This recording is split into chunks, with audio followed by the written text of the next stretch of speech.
Hey everyone, and welcome to RUBIN'S Mind Lab, where we break down the latest research into what it really means. Ever wonder how your brain keeps you upright and stable, even when you are spinning around or looking at dizzying patterns? Today, we're diving into some fascinating research that explores just that. Imagine you are walking down the street, or even just turning your head. Your brain constantly figures out which way is up, down, left, and right, relative to your own body. It's like an internal compass that keeps everything stable.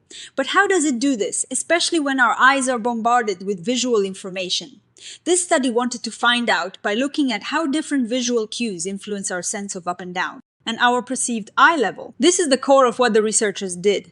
They created special visual patterns where the overall shape of the pattern had one tilt and the individual lines within that pattern had a different tilt. Think of it like a zigzag pattern where the zigzag itself is tilted one way, but each little zig and zag line is tilted another. Normally, these two views of orientation are always the same, like a single straight line. But by separating them, the scientists could see which one your brain pays more attention to. So, what did they find when they presented these tricky visuals? The big news is that the overall shape, the global orientation of the pattern, had a significant effect. If the whole pattern was tilted, it actually shifted how people perceive their own eye level and the true vertical. This means your brain doesn't just look at individual lines, it also takes in the big picture. But here is a really interesting twist. When the overall pattern, the array, was really long, the tilt of the individual lines within it barely mattered at all. It was like the long pattern's tilt completely drowned out the tilt of the smaller lines.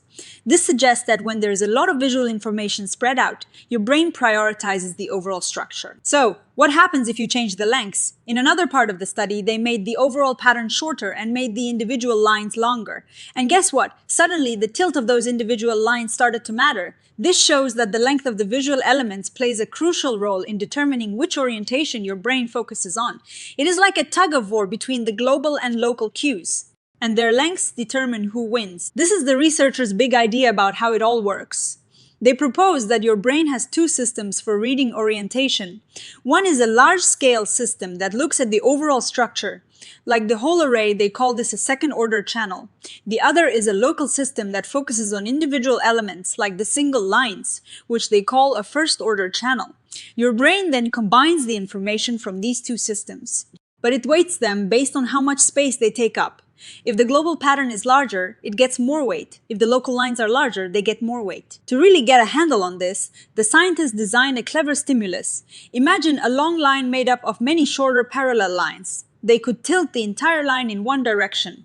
Then they could also tilt each of the small individual lines in a different direction, all while keeping them parallel to each other within the overall line. This allowed them to precisely control the global orientation of the whole arrangement and the local orientation of the individual lines separately. In the first big experiment, they tested this out. They used those long arrays, no matter how they tilted the individual lines. It was the tilt of the whole long array that really dictated where people perceived their eye level and vertical to be. The individual line tilts had almost no effect. Then they switched gears. They kept the overall array orientation the same, but they changed the tilt of the individual lines.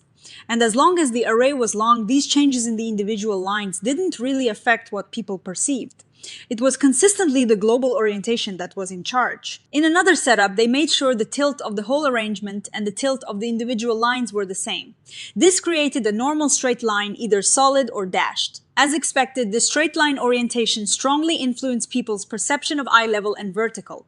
This showed that when both orientations are aligned, the effect is strong. Let's look at the main results. Across many participants, they measured how much people's perceived eye level and vertical shifted when presented with these different tilted patterns. The graphs clearly show that when the overall array was tilted, it caused a big shift. But when only the individual lines were tilted within a long array, there was almost no shift. What does this mean statistically? The researchers found that the perceived eye level and vertical changed in a very predictable, almost straight line way as they changed the tilt of the whole array. The correlation, or R value, was very high, meaning the tilt of the array was a really strong predictor of how perception changed. On the other hand, when they looked at the effect of changing the tilt of the individual lines in that long array, the statistical link was very weak, almost almost non-existent. The R values were low, meaning the individual line tilt had very little predictive power over the perceived eye level or vertical in this setup. The second big part of the study, study 2, really dug into this length idea. They confirmed that when they made the whole array shorter and the individual lines longer, the tilt of those individual lines did start to have an effect. So it's not that the brain ignores local information, it's just that the length of the visual elements matters a lot in deciding which information gets priority. They also found that making the overall array longer made the influence of its orientation even stronger.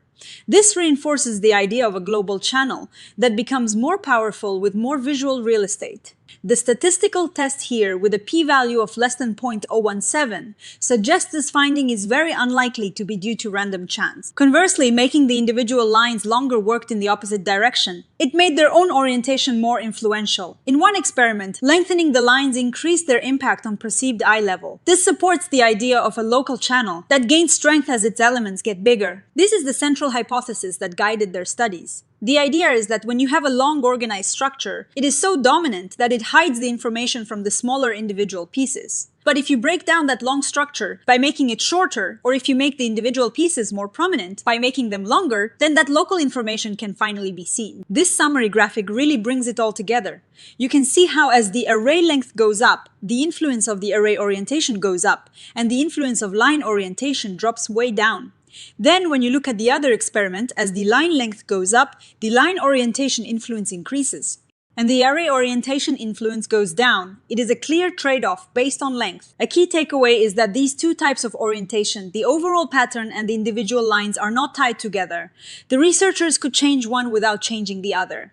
And they found that each could independently influence how we perceive things like eye level. Another important finding is that it doesn't matter if the orientation is presented as a solid line, a dashed line, or a whole array of lines. As long as the overall orientation is the same, the effect on perception is similar. This suggests the brain is looking for the underlying structure or contour rather than just the individual points of light. Now, like all good science, this study has some limitations. They conducted these experiments in a dark room with simple light patterns. This is great for isolating specific visual signals, but it is not exactly like the real world. We don't typically navigate life in a completely dark room with only glowing lines to guide us. So, we don't know for sure if these same rules apply when we're in a bright, busy environment with binocular vision. Also, they used a specific method to measure perception, and the sample size, while decent, could be larger to make some of the finer effects even more robust. The researchers connect their findings to a broader concept in vision science: first-order and second-order orientation. First-order orientation is about the basic edges and lines you see.